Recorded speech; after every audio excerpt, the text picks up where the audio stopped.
So let's say the brain says, well, I like a lot of calcium and I like a little potassium, you know, and let's see, throw in a little magnesium. That I need to just have my brain function.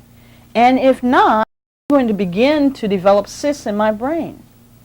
Or my thyroid. Hey, it needs calcium, it needs potassium too. But it needs it in different percentages than my brain does. And every organ in the body has its own percentage there in terms of what it needs and whether or not these little outpouchings will begin. These cysts, these tumors will begin. Now, if this goes along long enough, or the mix has been strong enough, I might find that I can't get any air at all. I can't get any minerals at all to those organs. That's when we call, it would be comparable to a flat tire. You know, that tire's not going to roll at all. That would be called, in energy circles, a delta cell. Another term for that would be a free radical. All that's when an organ cannot get the minerals that it needs and the energy given off of those minerals. You can take the next slide. The other term that we use for delta cell or free radical would be cancer cell. Now, how many of you have seen, if I add water to some metal, or leave it outdoors for a while and it hasn't been appropriately coated, it begins to do what? It begins to rust, okay? Rust is the same as a free radical. It's the same as decay. It's the same as the word oxidation or oxidant. The metal is oxidizing just by adding water to it. It is not getting what it needs. Something has to counteract that.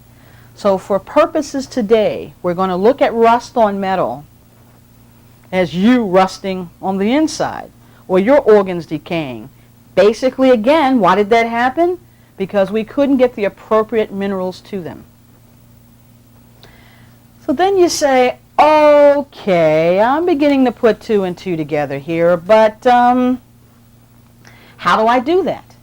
And what prevents me from doing that? Well, if I think for a moment and had to pick an organ in the body that was the most important organ, can you guess what that organ might be besides the brain? We'll take the brain as number 1. But what other organ do you think? Heart's an important organ, but believe it or not, I could still have cells going, even if the heart slows down. I mean, there are other ways to keep the chemical and the cells vibrating, okay? I think I heard it over here. Give me another guess. What other organ? Liver. Skin is the biggest organ we got, so it tells you what's going on in all those other organs because we can see it, okay? The liver. The liver is your workhorse.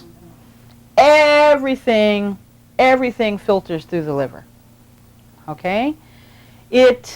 We tend to think, and if you could find that slide on the digestive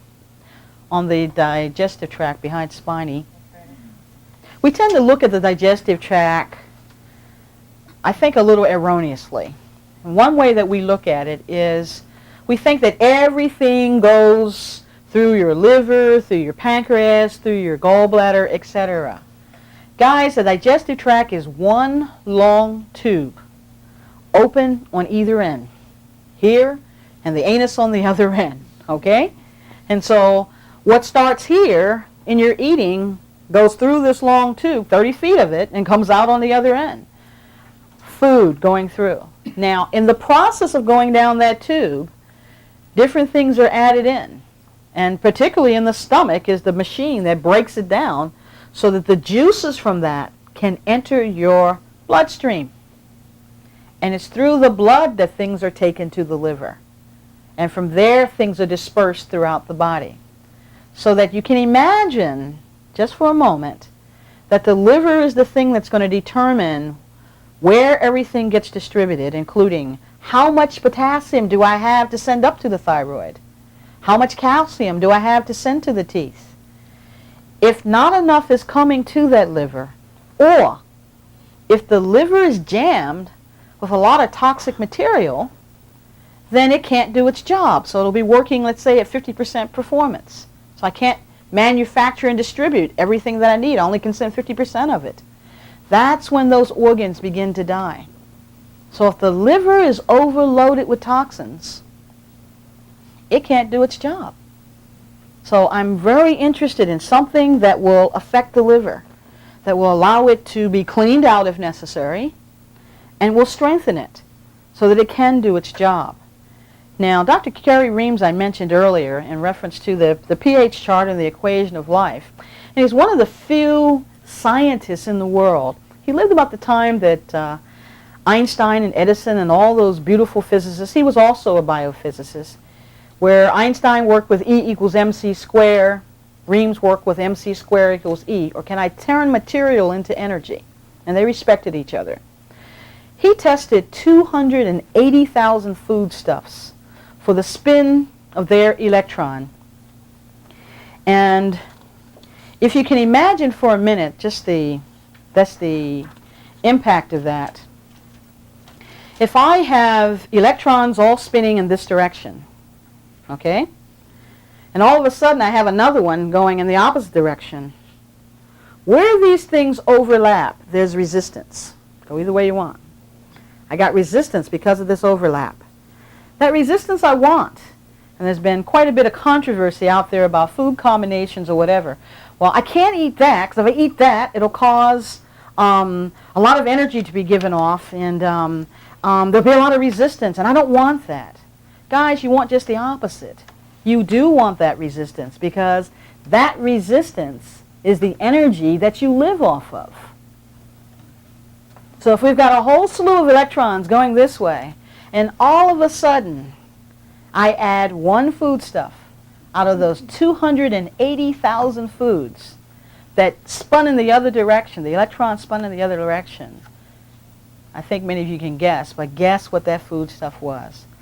The lemon. Its electrons spin just the opposite from all the other foodstuffs.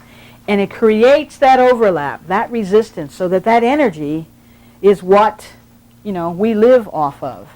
Now, I think it's very interesting, and,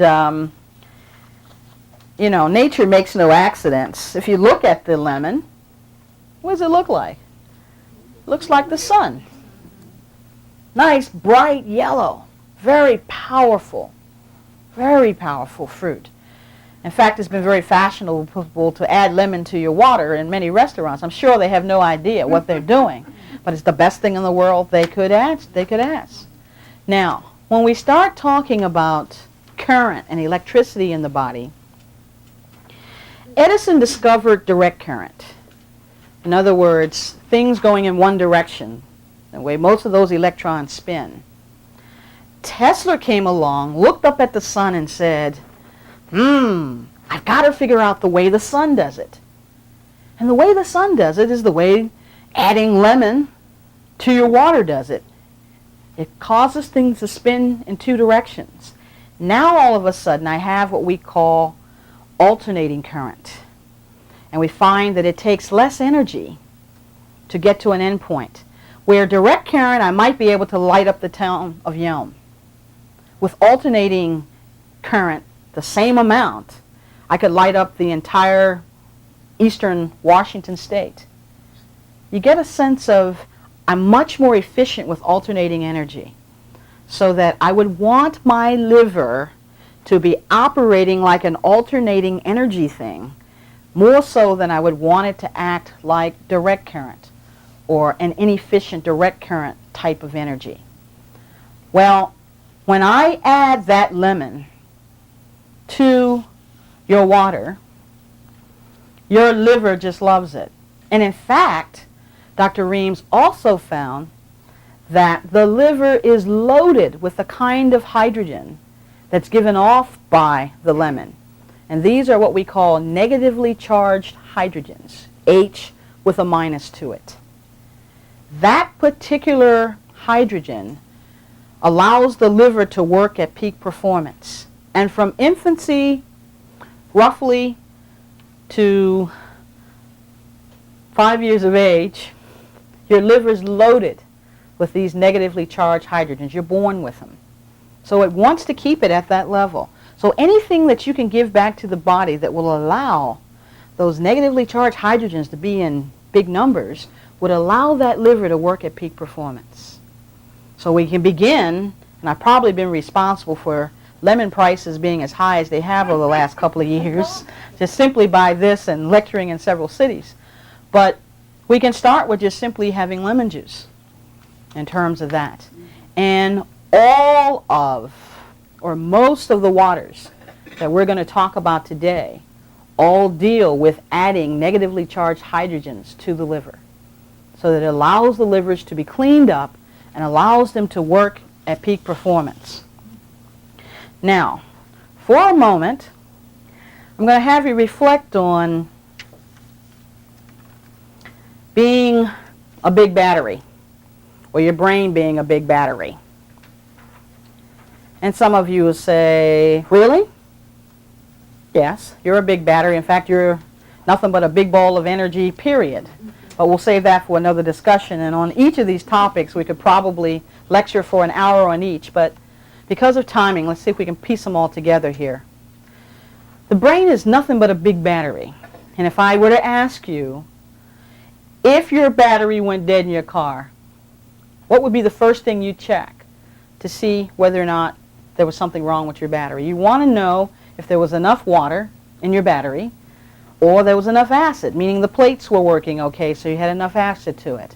So guess what, folks? What does your brain take to be sure that the electricity is flowing appropriately in you? It takes water and it takes acid. Same scenario. Now, our brains are roughly 90% water. Now, there are some situations where the percentage of water in the brain can get as high as 99%, and that would be ideal. But I'll say that most folks on the earth are functioning with water at 90%.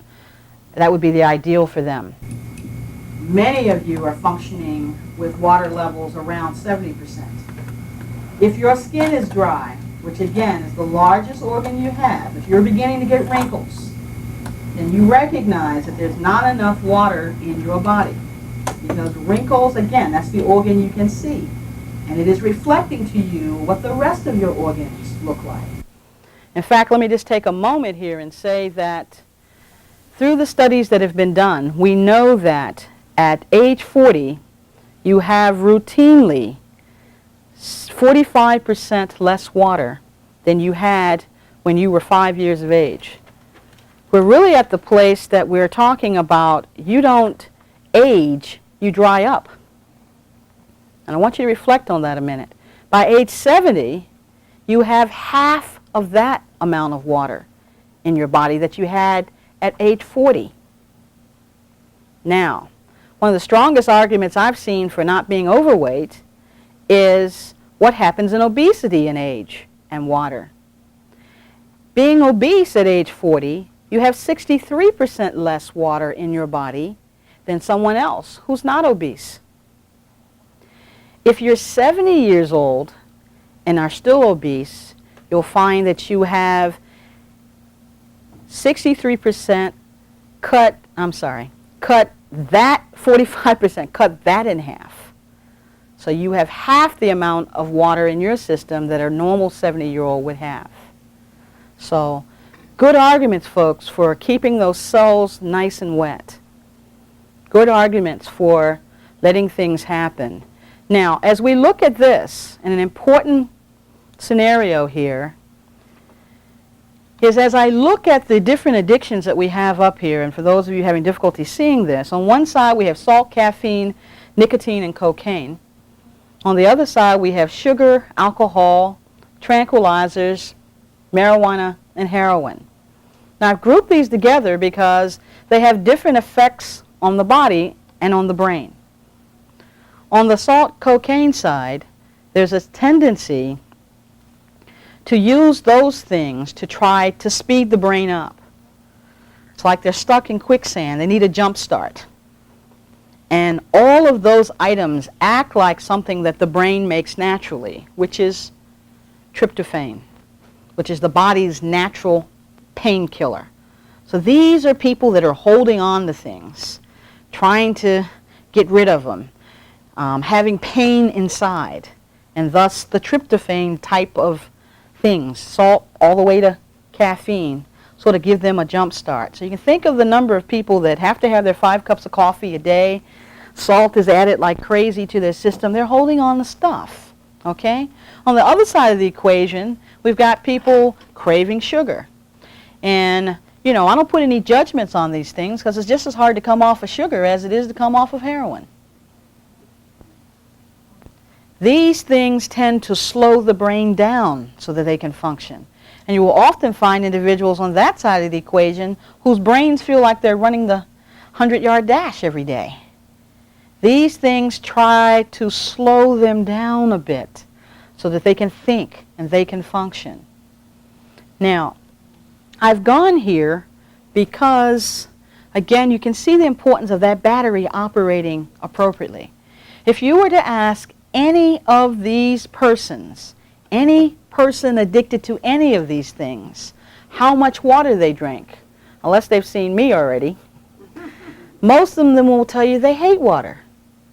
If they get 1 good glass in a day, it's a miracle. And in fact, if you were to talk to heroin addicts, and this came from some studies I did at Hopkins around 1990, with heroin addicts and cocaine addicts that had been addicts for over 20-some years. They had survived the system that long, but they've been around for a while. And if you ask them how much water they drank, they tell you they hate water. One of the things we learned from turning around these particular folks so that they had no longer withdrawal symptoms and in fact could get off the drugs was simply getting them to drink water. And we did a simple thing with them. I did a simple thing with the patients that I was involved with, and I gave them an option. I said, if I could get you so that you were no longer addicted to the drug that you're addicted to, you had no withdrawal symptoms, would you be interested? 1/3 said no, I like the drug, I really don't want to stop. The other 1/3 said, I don't believe it can happen, so I'm not interested. And the other 1/3 said yes.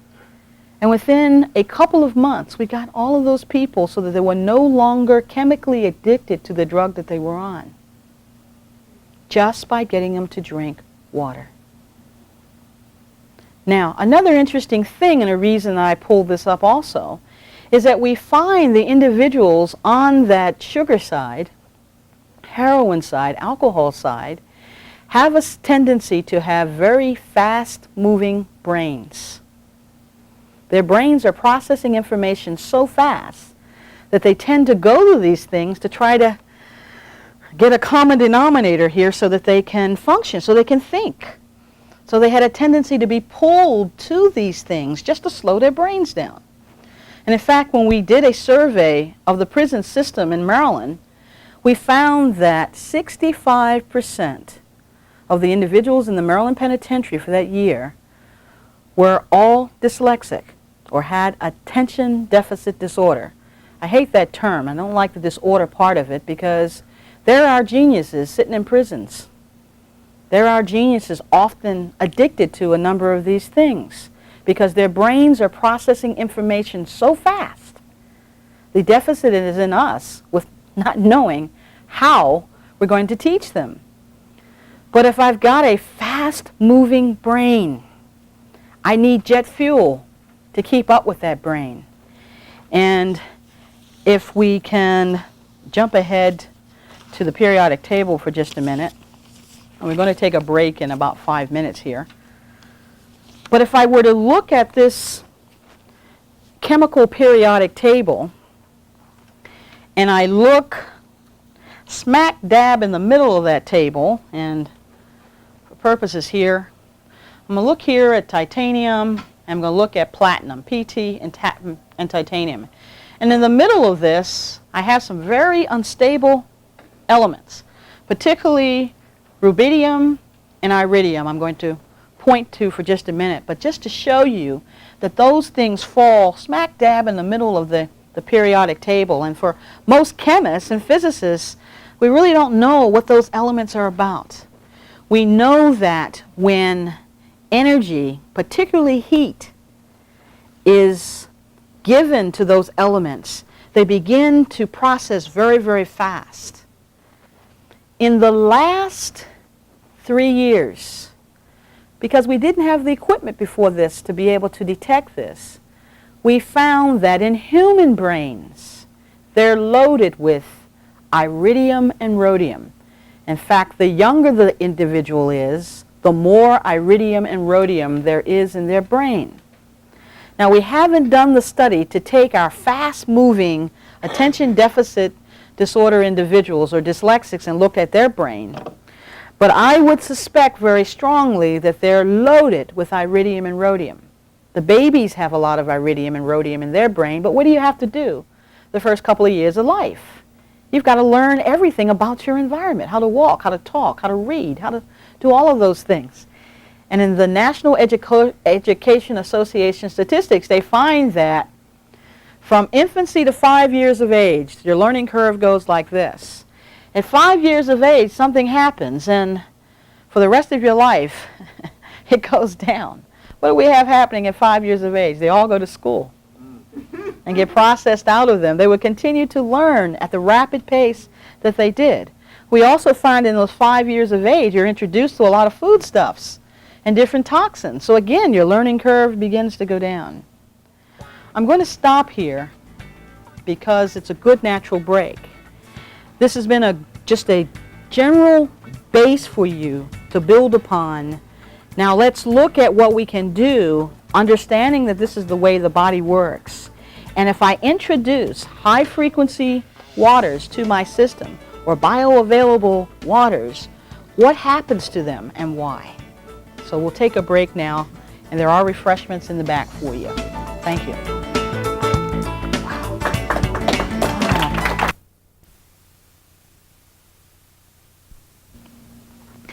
Now, there's been a lot of confusion these days, in particular, just because there's so many water products on the market. And people just don't have a ruler to sort of use to gauge, well, what is this one about, and what do I use this one for, and can I use them all? You know, where do I place these things, you know, in the order of things? So I've tried to look at common denominators and not so common denominators in each of the things that many of you are familiar with, just to give you some guidance going through this maze. When I begin to look at things, I'd start off by just saying that all of the bioavailable waters cluster, all water clusters.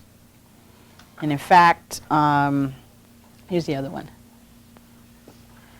Yeah.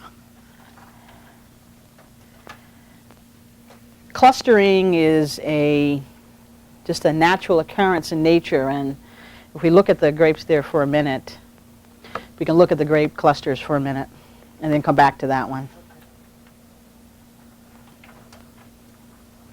Just this cluster of grapes, if I could have you keep that picture in your mind, in the back of your minds, and get an idea that this is a naturally occurring shape of a group of elements.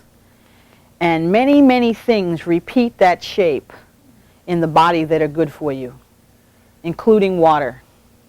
Water itself, when the molecules come together, actually look like a cluster of grapes. And many of you are aware that we're finding out in the medical literature these days the importance of the grape as an antioxidant for treating cancer and for treating heart disease. So again, there are no accidents in nature, and if we study nature, we'll have the clues to everything we need to make these bodies work. In fact, you're just smaller representations of the larger part of the earth. So if things work in a larger picture, they also work for you. You're just a small example of a whole planet. And so if you can imagine that clustered things in a cluster that grow in a cluster or form that way are some of the best things for you, that'll get us started. Now, if we go to the next slide in terms of cluster size. Regular tap water itself, as you can see from this, forms in a cluster of roughly what we would say 13 to 15 grapes, or 13 to 15 little spheres within its cluster. And the size of the cluster does make a difference in terms of how it responds in the body. So you'll note that tap water is at the top here, and mineral water here, by that we mean the routine mineral water that you could get bottled from just about anywhere these days. And I would have you to begin to read the labels on your water bottles. Now, up until October of this year, there was not, which hasn't occurred yet, there has not been a demand that the FDA has given to the manufacturer. Prior to this, no one was required to put on their labels everything that was in their water or to put the water source. It was only a year ago that they even had to put on the label what was in the water. As of October of this year, all the government sources will be required to tell the public what is in their water. So that's going to be an interesting occurrence coming up in a couple of months. Now, in the bottling industry, still they have not been required to divulge their water sources. And a couple of years ago, you could go out here and hook your hose up to, you know, your backyard stream and call your water Pacific Northwest beautiful water and could bottle and sell it without any regulations at all. I mean, the industry is still there to an extent. It's just that many in the industry are looking close now. So it'd be very difficult for someone to do that any longer. But as we move into these bioavailable waters, I suspect that you're going to see some charlatans out there who will not understand the things that you'll understand by the end of this afternoon. And so simply say, well, I can just put a bucket of water up there and call it magic water from Mars. And people will believe it and use it. You see, so we have to sort through that, that maze out there and know what kinds of questions to ask, know what to examine, what to look for, to understand how perhaps this water could be helpful to you in terms of helping your body or just be nothing. So with that in mind, the size of the cluster does make a difference. And as you can see here, the smaller the cluster, the easier it is by size to allow this water to get into the tissues of the body. And the cells themselves actually respond to the small size of the clustered water. So you will want to be on the smaller end, like roughly 7 to 9 molecules per cluster is where you want to be in a cluster size. There are precise energies that are needed to make atoms and molecules respond. So being in a cluster format, it's like things are touching each other. Each one of those grapes touch each other.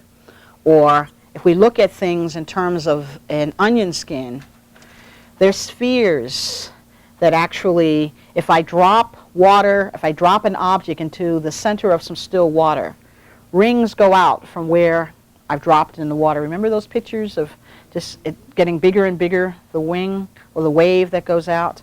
That's the same way in which things are transmitted through these clusters throughout the body. So if I drink water here in my mouth, that water will cascade down, ringing to the different cells in the body, getting broader and broader in terms of what cells it affects as it goes through my digestive tract.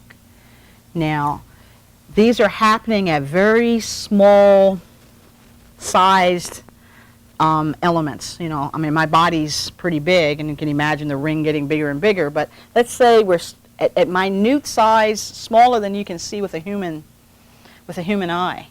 These rings are beginning to emanate out, starting in the mouth, attaching to proteins, and going from the mouth to the esophagus to the digestive tract, and beginning to almost ring a bell in terms of they're touching each other or communicating or sending information to each of the cells. So we want to keep that in mind for just a minute. Now, I've put this up here as a 6-sided figure. And believe it or not, all of the bioavailable waters have the same shape. It's a 6-pointed star.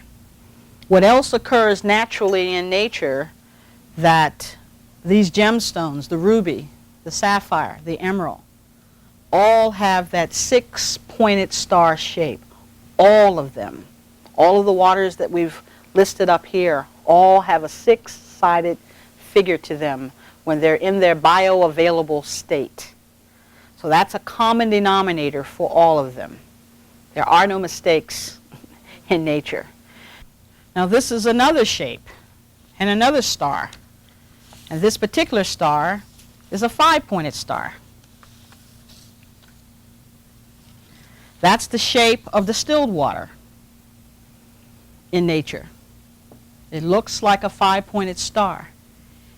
When we add silica to the water at a colloidal size, and I'll explain what I mean there in just a minute, this five-sided figure goes around that five-pointed star. So if I were to look with the instruments that we now have to be able to look at the shape of these water molecules, this is what it looks like. Again, getting smaller than the cluster now. And if I had the instrumentation, and there's been one instrument in the world that will allow us to take a look at this, and it was developed by a Russian scientist who is quite a being in terms of his intellectual knowledge, and he's developed this one-of-a-kind instrument in the world that we can actually take pictures of what the water molecules look like at their tiniest size. And when they become bioavailable, meaning when they begin to exert their activity, they all shift to this five-pointed star shape. No one knows at this point how long they stay in that five-pointed, what we call a pentamer shape. That's still hot investigation. Someone will probably get a Nobel Prize for it in terms of seeing when does that transition take place. Now in this shape, it's also like a crystal of calcium, which also changes from six to five-pointed shapes as it becomes available in the body. So cluster size, the smaller the better. And I didn't say to you, you want it smaller because you want to cross the blood-brain barrier, get into the brain tissue. Now, I can take regular tap water and drink it, and it'll be hours before it gets to my brain. But the smaller clustered waters will immediately go to the brain and cross that blood-brain barrier, and thus I'm putting jet fuel in a jet engine. You see? So if we're going to have 90% water up there, let's give it the best, and let's allow it to get there. So the smaller clustered size allows penetrability not only in the brain tissue, but also into your other organs. And if you give me the slide, I think, I'm not sure where it is there, just about that we have membranes throughout our body. In fact, we have electrolysis membranes throughout our body. They're in our brain, they're in our skin, they're in our lungs, they're in our heart, they're in our intestines, they're in our kidney. So they have electrolysis membranes, and that was work done by Dr. Van Noordstrom several years ago. And they're still sorting that out, even though he put that out almost 10 years ago. What does that mean? It